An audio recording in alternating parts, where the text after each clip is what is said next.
నమస్తే, welcome to of the record. నేను సింధు.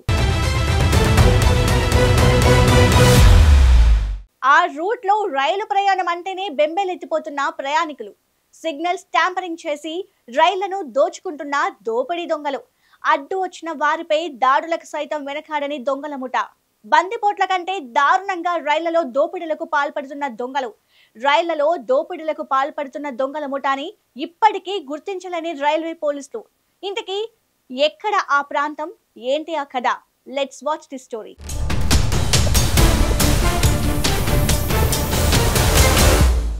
కొన్ని సందర్భాల్లో దొంగలు అత్యంత ప్రమాదకరమైన సిగ్నల్ ట్యాంపరింగ్ కు సైతం పాల్పడుతున్నారు. రైల్వే స్టేషన్ సమీపంలో సిగ్నల్ బాక్సులు పనిచేయకుండా జంక్షన్ బాక్సులో షార్ట్ సర్క్యూట్ చేసి సిగ్నల్ ట్యాంపరింగ్ కు పాల్పడుతున్నారు. ఇది అత్యంత ప్రమాదకరమైన చర్య అని, ఇలాంటి చర్యల వల్ల రైలు ప్రమాదాలు జరిగి భారీ ఎత్తున ప్రాణ నష్టం సంభవించే అవకాశం ఉందని రైల్వే అధికారులు ఆందోళన వ్యక్తం చేస్తున్నారు.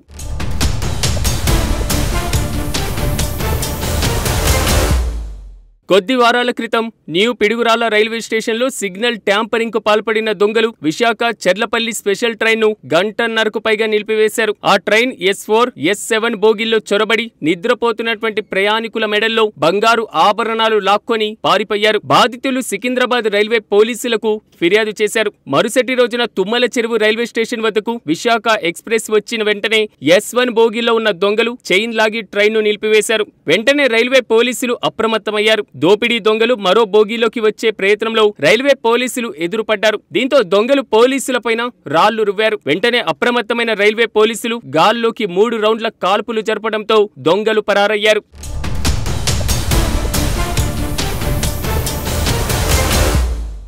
ఈ ఘటన మరువక ముందే నడికుడి రైల్వే స్టేషన్ సమీపంలో 3 దొంగతనాలకు పాల్పడ్డారు. విశాఖ ఎక్స్ప్రెస్, నర్సాపూర్ ఎక్స్ప్రెస్ లను టార్గెట్ గా చేసుకుని దొంగతనాలకు పాల్పడుతున్నారు. ఈ ఘటనలు మరువక ముందే 2 రోజుల క్రితం నడికుడి సమీపంలో నర్సాపూర్ ఎక్స్ప్రెస్ ను బ్రిడ్జి వద్ద చైన్ లాగి నిలిపివేశారు. S1, S2, S3 బోగిల్లో ప్రయాణికుల వద్ద నుంచి లక్షల విలువైన బంగారు ఆభరణాలు దొంగతనం చేసి పారిపోయారు. ప్రధానంగా పల్నాడు ప్రాంతంలో రిమోట్ ఏరియాలను అడ్డంగా చేసుకుని దొంగలు దోపిడీలకు పాల్పడుతున్నారు.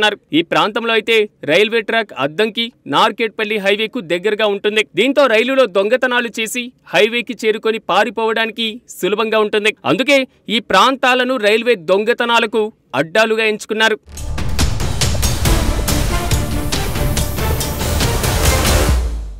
అయితే వరుస దొంగతనాలతో పల్నాడు ప్రాంతంలో రాత్రిపూట వచ్చే రైళ్లలో నిఘా పెంచారు. దీంతో దొంగలు రూట్ ని మార్చారు. తాజాగా మంగళగిరి, తాడేపల్లి మధ్య 2 రైళ్లలో దొంగతనాలు జరగడం కలకలం రేపుతోంది. అర్ధరాత్రి సమయంలో పూణే భువనేశ్వర్ రైలులో ప్రయాణికురాలి బ్యాగు లాక్కొని దొంగలు పరారయ్యారు. అదే ప్రాంతంలో అమరావతి ఎక్స్ప్రెస్ లో మరో మహిళా ప్రయాణికురాలు అచ్యుతాంబ మెడలో బంగారు గొలుసు లాక్కొని జంప్ అయ్యారు. బాధితులు విజయవాడ రైల్వే పోలీసులకు ఫిర్యాదు చేశారు.